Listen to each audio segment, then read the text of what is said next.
आप देख रहे हैं दी न्यूज पत्ती, एक्सेस टू ट्रुथ, अभिगम सच तक।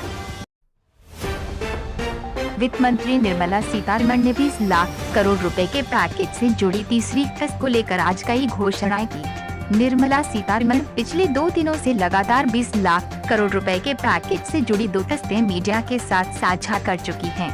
सीतारमण ने शुक्रवार को भाषण की शुरुआत में सप्लाई चेन के बारे में प्रधानमंत्री नरेंद्र मोदी द्वारा कही गई बात को रेखांकित किया।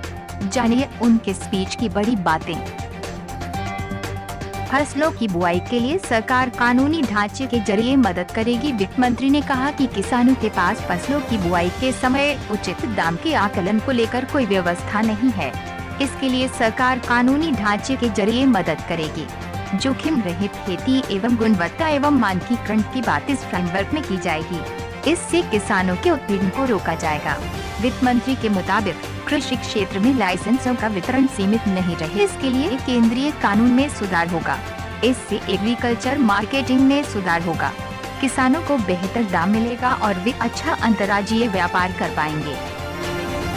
टॉप 2 टोटल योजना में 500 करोड़ रुपए डाले जाएंगे। वित्त मंत्री ने बताया कि टॉप 2 टोटल योजना में 500 करोड़ रुपए डाले जाएंगे। इस योजना में टमाटर, प्याज और आलू के साथ ही अन्य सब्जियों और फलों को भी जोड़ा जाएगा। इसे अभी 6 महीने के लिए पायलट प्रोजेक्ट के रूप में लाया जाएगा। इससे नष्ट हो जाने वाली फसलों और फसलों को कम मूल्य पर बेचने के नुकसान से किसान बचेंगे। योजना में 50% सब्सिडी ट्रांसपोर्टेशन और 50% सब्सिडी भंडारण पर दी जाएगी। इससे किसान फसलों को अच्छे दाम पर बाद में बेच सकेगा। एसेंशियल कमोडिटीज एक्ट में संशोधन। घोषणा में कहा गया कि एसेंशियल कमोडिटीज एक्ट में संशोधन किया जाएगा। किसानों को फसल का बेहतर दाम दिलाना लक्ष्य है। सेरियल्स, खाद्य तेल, तिलहन, दाल, प्याज और आलू जैसे कृषि उत्पादों को रेगुलेट करने के लिए आवश्यक वस्तु अधिनियम में संशोधन किया जाएगा।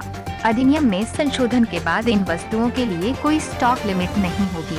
केवल असाधारण परिस्थितियों में ही इन्हें रेगुलेट किया जाएगा। वित्त मंत्री ने बताया कि हर्बल कल्टीवेशन के प्रमोशन के लिए 4000 करोड़ रुपए की योजना लाई जाएगी। इससे 25 लाख एकड़ भूमि में खेती होगी। 5000 करोड़ की आय किसानों की बढ़ेगी। गंगा के किनारे प्लांटेशन होगा।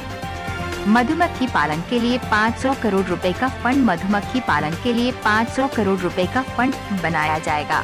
इससे ग्रामीण इलाकों के 2 लाख मधुमक्खी पालकों को लाभ मिलेगा। इससे उपभोक्ताओं को बेहतर शहद भी मिलेगा। इससे ग्रामीण क्षेत्र में मधुमक्खी पालन आय का एक अतिरिक्त स्रोत बन सकता है। वित्त मंत्री ने 15 करोड़ रुपए के पशुपालन इंफ्रास्ट्रक्चर डेवलपमेंट फंड की घोषणा की। इस फंड का इस्तेमाल पशुपालन से जुड़े बुनियादी ढांचे के विकास के लिए किया जाएगा। उन्होंने इसकी घोषणा से पहले कहा कि दूध के अधिक उत्पादन वाले देश के विभिन्न इलाकों में डेयरी क्षेत्र में निजी निवेश की काफी अधिक संभावनाएं हैं। वित्त मंत्री ने कहा कि 53 करोड़ पशुओं की टीकाकरण की योजना लाई जाएगी। ये 13,343 करोड़ की होगी। योजना में जानवरों को मुंहपका और खुरपका रोग मुक्त करेंगे। इससे हमारे प्रोडक्ट्स की अंतर्राष्ट्रीय स्तर पर मांग बढ़ेगी और दूध का उत्पादन बढ़ेगा। प्रधानमंत्री मत्स्य संपदा योजना। प्रधानमंत्री मत्स्य संपदा योजना के तहत मछुआरों के लिए 20,000 करोड़ रुपए का फंड। सरकार समुद्री और अंतर्देशीय मत्स्य पालन के समावेशी विकास के लिए PMMSY की शुरुआत करेगी। समुद्री और अंतर्देशीय मत्स्य पालन और एक्वाकल्चर से जुड़ी गतिविधियों के लिए 11,000 करोड़ रुपए का फंड। इसके आधारभूत ढांचे के विकास के लिए 9,000 करोड़ रुपए का प्रावधान किया जाएगा। इससे अगले 5 साल में 70 लाख टन अतिरिक्त मछली का उत्पादन होगा। सीतारमण ने क्लस्टर अप्रोच के संदर्भ में बिहार के मखाने, जम्मू कश्मीर के केसर का जिक्र किया।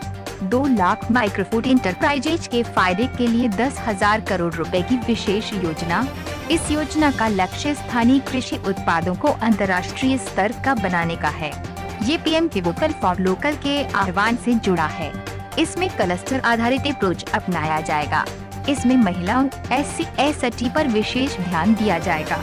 कृषि आधारभूत ढांचा लाने के लिए 1 लाख करोड़ रुपए का फंड। कृषि आधारभूत ढांचा लाने के लिए 1 लाख करोड़ रुपए का फंड। इससे भंडारण क्षमता एवं मूल्य संवर्धन में मदद मिलेगी। इससे आने वाले समय में निर्यात में मदद मिलेगी। इसका लाभ कृषि सहकारी सोसाइटी, कृषि उत्पादक संगठनों को होगा। पिछले 2 माह में पीएम किसान के जरिए 18,700 करोड़ रुपए का फंड ट्रांसफर सीधे किसानों को खातों में किया गया है। इसी तरह पीएम फसल बीमा योजना के तहत 6,400 करोड़ रुपए मूल्य के क्लेम रिलीज किए गए।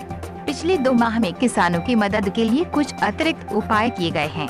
लॉकडाउन के दौरान न्यूनतम समर्थन मूल्य के जरिए 74,300 करोड़ रुपए का अनाज सरकार ने खरीदा। लॉकडाउन के दौरान दूध की मांग में 20 से 25% की कमी। वित्त मंत्री ने कहा कि लॉकडाउन के दौरान दूध की मांग में 20 से 25% की कमी दर्ज की गई है। इस दौरान कोऑपरेटिव्स ने 560 लाख लीटर प्रतिदिन दूध की खरीद की, जबकि आमतौर पर यह आंकड़ा 360 लाख लीटर प्रतिदिन का होता है। इस तरह 111 करोड़ लीटर अतिरिक्त दूध की खरीदारी की गई है और इसके लिए 4,100 करोड़ रुपए का भुगतान किया गया।